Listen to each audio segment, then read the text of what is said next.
سلام به همگی، وقت بخیر.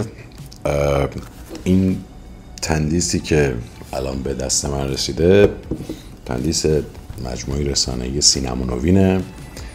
صادقانه فکر میکنم که جایزه گرفتن من در این شرایط و احوالات کشور هیچ اهمیتی نداره. به خدا از صمیم قلب اینو میگم.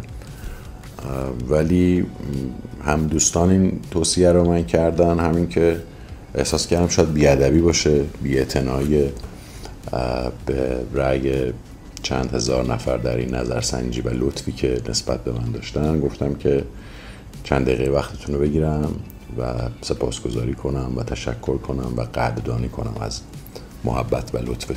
بابت تأخیرم عذرخواهی میکنم به جهت کسالتی که داشتم و بلای شکر بهترم. خیلی ممنونم از محبتتون، خیلی متشکرم که ما رو انتخاب کردین و جوکر رو تماشا کردین.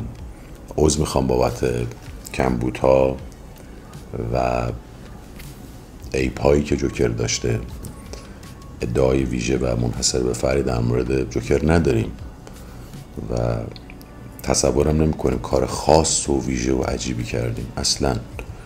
درسته به لحاظ تولیدی و ابعاد فنی کار خیلی سختی بود و مجموعه همکاران من که نزدیک 300 نفر بودن تلاش کردن برای این کار، اما حتما ایراداتی داشته، دستمونم بالاست.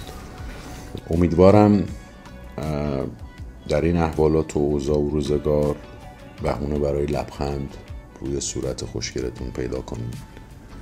امیدوارم که هممون بهونه برای دلخوشی داشته باشیم و امیدوارم که همه خوشبختی این حس جمعی رو تجربه کنیم. دم شما گرم، خیلی مخلصیم، به امید دیدار.